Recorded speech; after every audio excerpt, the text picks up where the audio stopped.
Assalamualaikum warahmatullahi wabarakatuh. Perkenalkan, saya Abdul Munawar, mahasiswa PPG PAI Daljab Batch 2 Winhas Jember. Saya mengajar di SMP 2 Al-Muhajirin Purwakarta, Jawa Barat. Saat ini saya sedang uji kinerja dengan model DBL. Selamat menyaksikan. Assalamualaikum warahmatullahi wabarakatuh. Waalaikumsalam warahmatullahi wabarakatuh. Bagaimana kabarnya pada pagi hari ini? Alhamdulillah luar biasa. Allahu Akbar. Alhamdulillah pada pagi hari ini kita semua mudah-mudahan diberikan kesehatan oleh Allah. Mudah-mudahan kita diberikan ilmu yang manfaat juga berkah ya. Amin ya Allah ya Rabbal alamin. Untuk selanjutnya, bagaimana hari ini ada yang tidak masuk? Ada. Ya. Ada yang sakit? Tidak ada ya. Mudah-mudahan ya yang tidak masuk hari ini atau mungkin keluarga kalian yang sakit di rumah, mudah-mudahan Allah sehatkan. Yang tidak masuk hari ini mungkin keperluan keluarga, mudah-mudahan di esok hari dan selanjutnya bisa masuk seperti biasa ya. Oke, untuk selanjutnya sebelum dimulai pembelajaran, silakan dicek-cek dulu barangkali ada sampah di meja kalian ataupun di tempat duduk kalian, dicek dulu ya. Oke, sudah tidak ada ya? Oke, sudah siap dimulai belajar ya. Untuk lebih bertanya ya, silakan sama-sama kita berdoa yang akan dipimpin oleh KM. Silakan KM untuk dipandu doa. Before we start our lesson today, let's pray together. Begin. Ya, sama-sama berdoa. Ya, Bismillahirrahmanirrahim. Allahumma anfa'na bima 'allamtana wa 'allimna ma yanfa'una wa zidna ilma. Untuk selanjutnya ya, supaya rasa semangat kecintaan kita terhadap negeri Indonesia ini ya, mari sama-sama kita nyanyikan dulu ya lagu Marar Subul Waton Minal Iman. Cinta tanah air itu bagian daripada iman. Pada hafal ya? Yuk sama-sama kita nyanyikan dulu lagu Hubul Waton Minal Iman ya, sama-sama. Tangannya sambil dipekal ya. Ya lawaton, Hubul Waton Minal Iman, walatamu minal iman, inhadu ala waton. Agar pembelajaran kita aktif, agar pembelajaran kita kondusif dari awal sampai akhir, perlu ada kesepakatan yang kita buat sama-sama ya.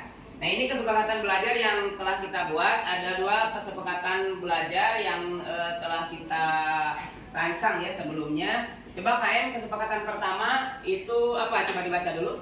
Menjaga fokus dan sikap positif. Menjaga fokus dan sikap positif. Coba yang kedua dibaca. Menghargai ataupun menghormati pendapat orang lain. Yuk sama-sama kita baca kesepakatan belajar kita. Yuk yang pertama.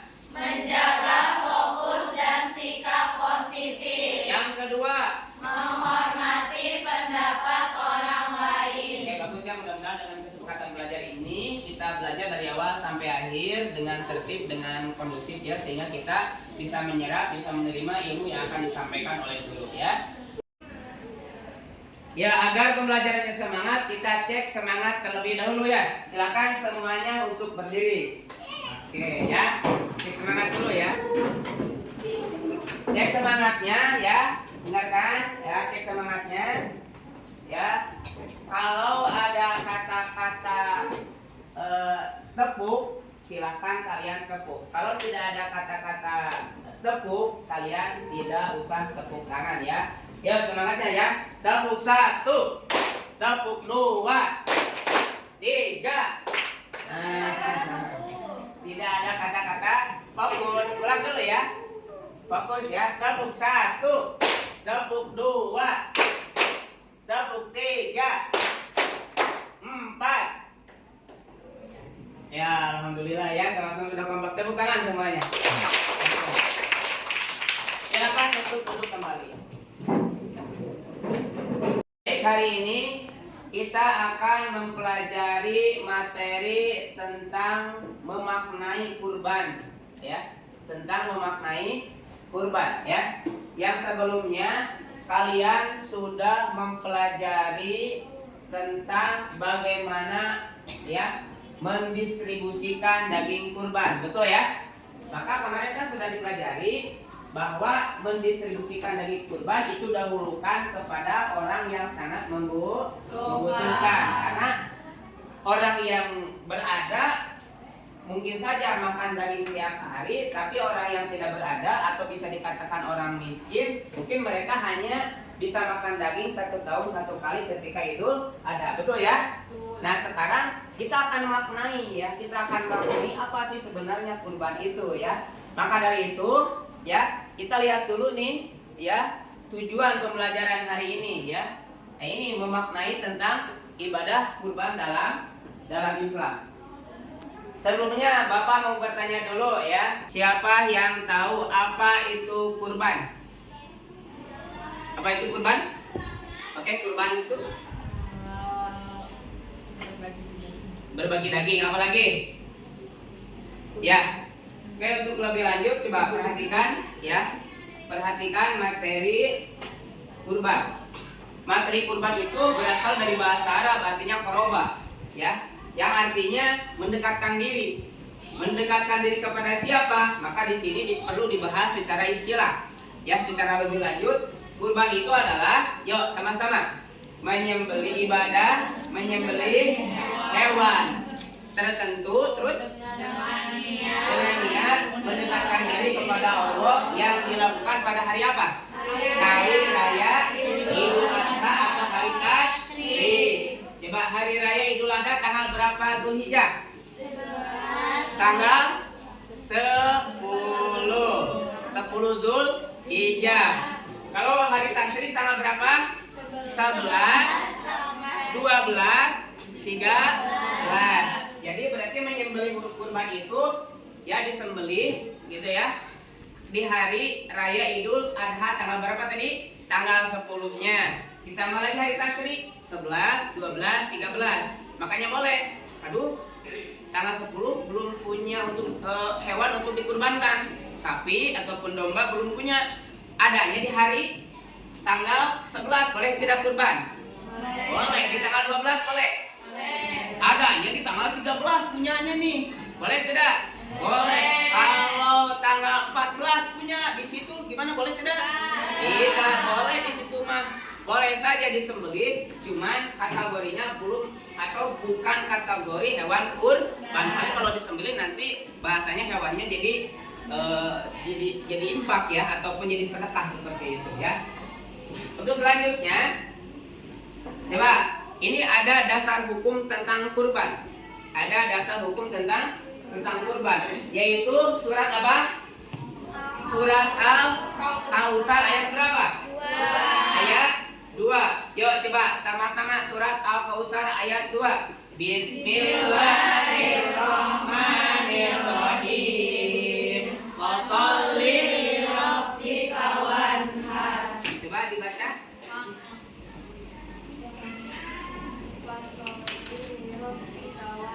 Coba jajaran ini semuanya baca.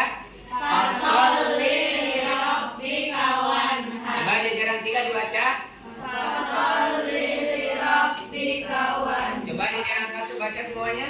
Fasholli lirabbika wanhar. Yuk sama-sama. Fasholli lirabbika wanhar. Fasholli, maka dirikanlah salat karena Tuhanmu, lirabbika, ya, wanhar, dan berkurbanlah. Makanya di salat Idul Fitri atau di salat Idul Fitri ataupun di salat Idul Adha gitu, ya. Maka sebelum pelaksanaan kurban, salat dulu, setelah salat baru melaksanakan kurban. Kemudian ada hadis Rasulullah. Coba baca sama-sama hadis Rasulullahnya. Rasulullah sallallahu alaihi wasallam Bersabda, tidak ada amalan yang dilakukan pada hari Nahar yang lebih dicintai Allah selain menyembelih hewan kurban. selanjutnya, materi yang berkaitan dengan kurban ini adalah tentang hukum kurban. Nah, tentang hukum kurban ya. Kalau kita berbicara tentang hukum kan, ada hukumnya wajib, ada hukumnya sunnah, ada hukumnya apa lagi? Makruh, ada hukumnya haram. Ada lagi satu lagi, hukumnya mubah. Jadi kalau kita ditanya tentang hukum, maka jawabannya pilih di antara 5. Kalau nggak wajib, sunat. Kalau nggak sunat, makruh. Kalau nggak makruh, haram. Kalau nggak haram, mubah. Berarti 5 ya. Tidak lebih dari 5 kalau ditanya hukum. Nah, sekarang di materi kurban ini ya, apa hukum kurban? Wajib. Wajib bagi siapa? Bagi orang yang telah bernadar. Tapi hukum asal kurban itu adalah sunnah muakkad. Apa namanya? Sunnah muakkad. Sunnah muakkad itu bagi siapa? Bagi mereka yang mampu secara finansial. Nah, udah mampu ya, udah mampu. Ada nih, misalkan punya uang 2,5 ya, 2,5 juta ataupun 3 juta. Ini cukup nih ya untuk keluarga, ada. Kemudian untuk beli hewan kurban juga ada. Maka hukumnya sunnah berkurban. Itu bagaimana tadi yang wajib? Jawab tadi ya, bagaimana yang wajib berkurban? Yang wajib kurban itu adalah kurban yang diniatkan untuk bernadar. Contoh begini. Nanti kan kita akan ujian ya.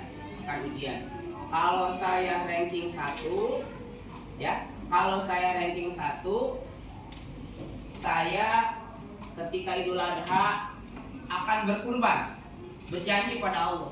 Kalau saya ranking 1, saya akan berkurban. Nah, maka ketika pas Idul Adha, benar ya, di kelasnya itu ranking 1, rapotnya itu paling baik, paling bagus. Nah, ketika Idul Adha, maka kurbannya itu adalah menjadi kurban wajib, maka disebut nadar. Karena tadi dikaitkan dengan nadar ya, dikaitkan dengan keinginan, dengan sesuatu.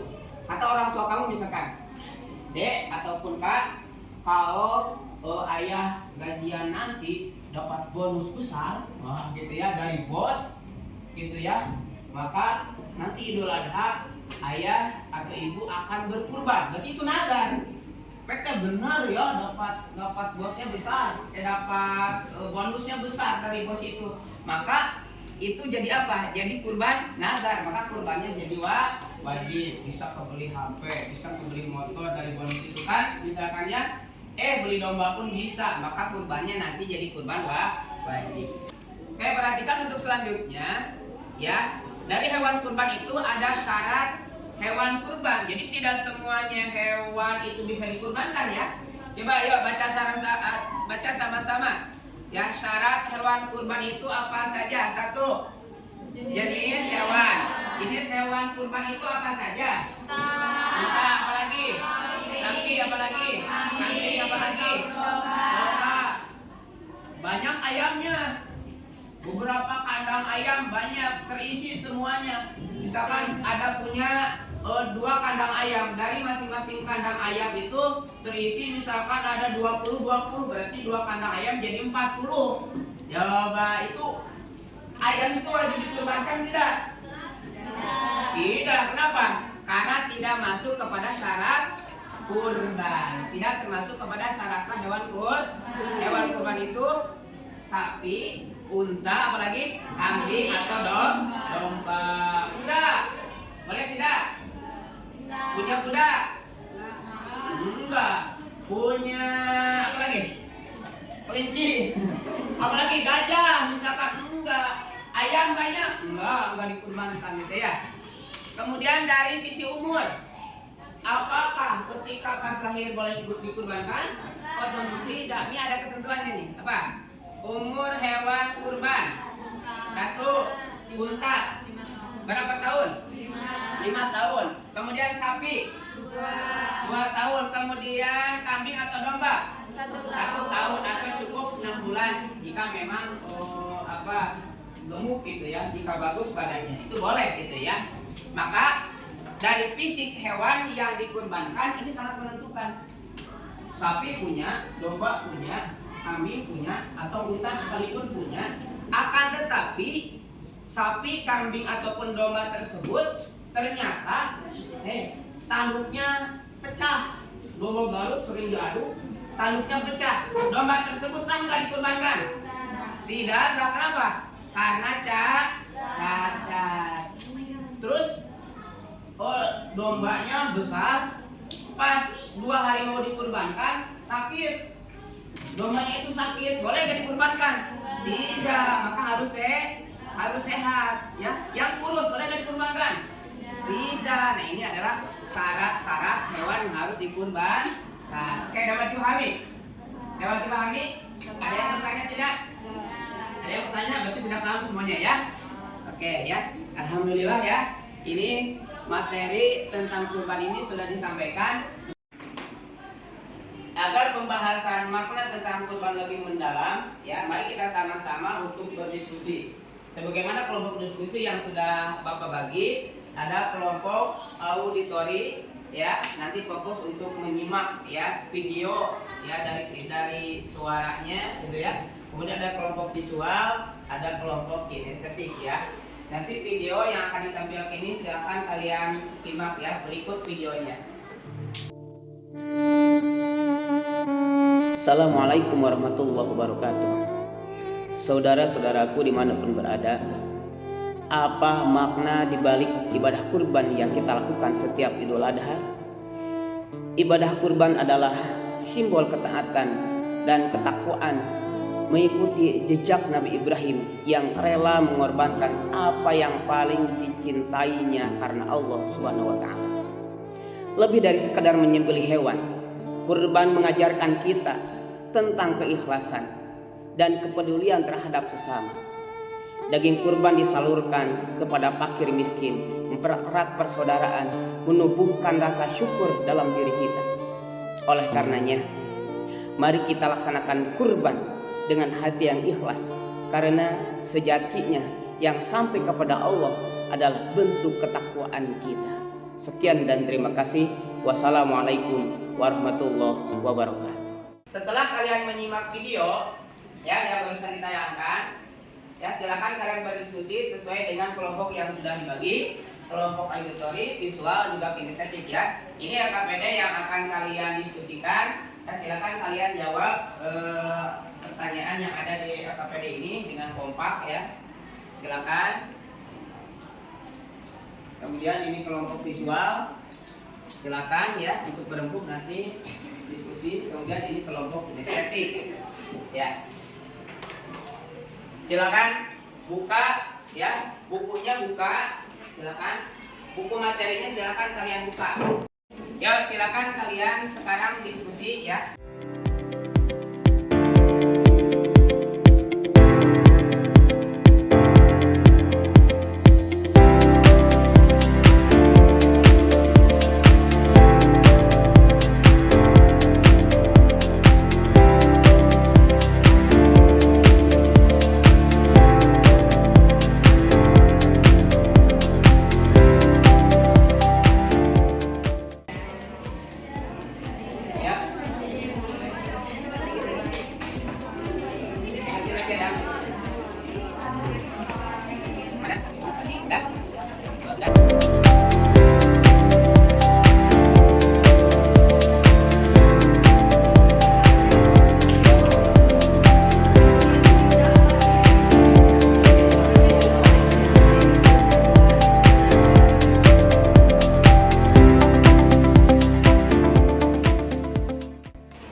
Alhamdulillah ya, kalian sudah beres semuanya?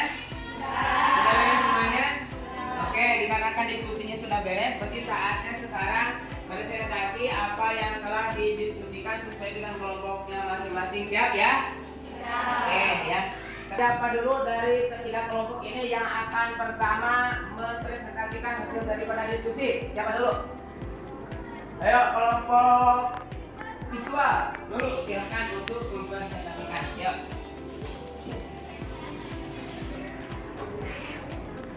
Assalamualaikum warahmatullahi wabarakatuh. Waalaikumsalam warahmatullahi wabarakatuh. Saya perwakilan dari kelompok visual. Setelah menonton video kurban yang ditampilkan, kami menyimpulkan tujuan kurban. Dengan berkurban berarti peduli kepada kepada orang lain dan saudara-saudara. Dengan berkurban berarti memperhatikan saudara dan tetangga. Kurban ini juga merupakan kesempatan untuk memupuk kepedulian kepada sesama manusia. Kesempatan ini hanya datang setahun sekali. Mari kita berusaha untuk melakukan ibadah kurban setiap tahun. Oke, sama untuk kelompok siswa. Oke, untuk selanjutnya kelompok mana dulu? Oke, kelompok auditori silakan untuk mempresentasikan. Assalamualaikum warahmatullahi wabarakatuh. Waalaikumsalam warahmatullahi wabarakatuh. Saya perwakilan dari kelompok auditori.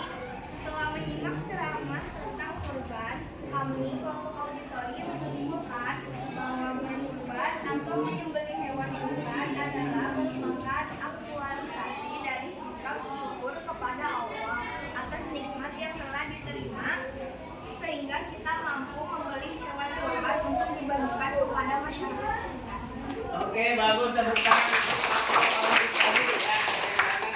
Untuk yang terakhir silakan berarti bagian kelompok asistensi ya, silakan. Assalamualaikum warahmatullahi wabarakatuh.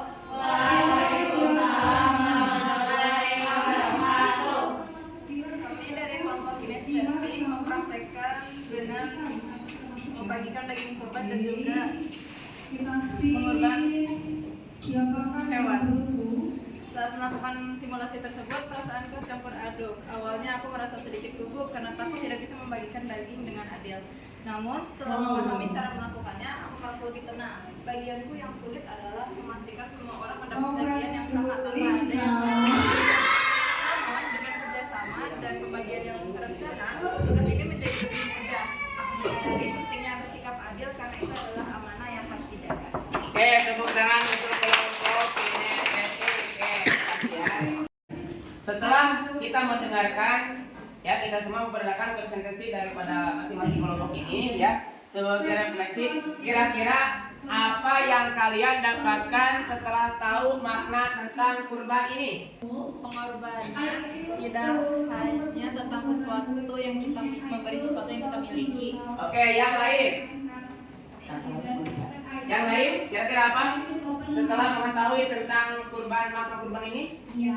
Dengan berkurban berarti peduli kepada orang lain dan saudara-saudara. Oke, bagus, tepuk tangan ya. Berarti kalian sudah bisa memahami setelah mempelajari tentang makna kurban ini. Untuk selanjutnya, kira-kira ya, apa yang kalian inginkan setelah mempelajari tentang makna kurban ini? Gimana? Gimana? Dapat daging? Dapat daging kurban, betul tidak? Oke, boleh. Jadi kita 1 tahun 1 kali kita akan berkurban di sekolah, betul kan? Ya?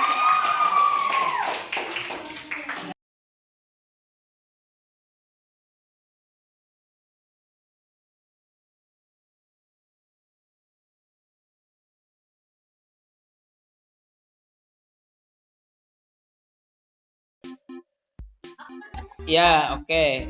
Masuk. Ya, siap dimulai. Ya, soal materi tentang kurban.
Poinnya.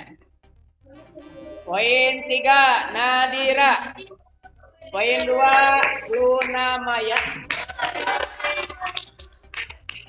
Poin 3 poin besar 9.600. Ya, alhamdulillah materi kita tentang ibadah kurban telah selesai ya. Mari kalian buka-buka lagi ya materinya di buku gitu ya. Dan usahakan minggu depan ya kalian buat poster sebagus mungkin tentang kegiatan kurban ya. Nanti di poster tersebut Bapak akan menilai ini siapa, apalagi sekarang kan sudah zaman digital, boleh kalian membuat poster itu dari bentuk Canva ya, dari aplikasi Canva. Silakan kalian nanti buat poster tentang kurban. Untuk selanjutnya setelah materi kurban ini, insya Allah ya kita selanjutnya akan mempelajari tentang bagaimana cara kita beriman kepada Nabi ya yang Allah utus ke muka bumi ini. Alhamdulillah pembelajaran kita dari awal sampai akhir telah terlaksana dengan baik. Terima kasih atas kekompakannya ya. Untuk lebih berkahnya kita sama-sama berdoa kepada Allah, mudah-mudahan pembelajaran hari ini dapat bermanfaat dan terus belajar, terus semangat, karena hanya orang-orang yang berilmu yang akan diangkat derajatnya oleh Allah Subhanahu wa taala, hanya orang-orang yang beriman yang akan dimuliakan oleh Allah Subhanahu wa taala. Ya, amin ya Allah ya rabbal alamin. Ya, sama-sama kita ucapkan alhamdulillahirabbil alamin. Subhanakallahumma wa bihamdika asyhadu an la ilaha illa anta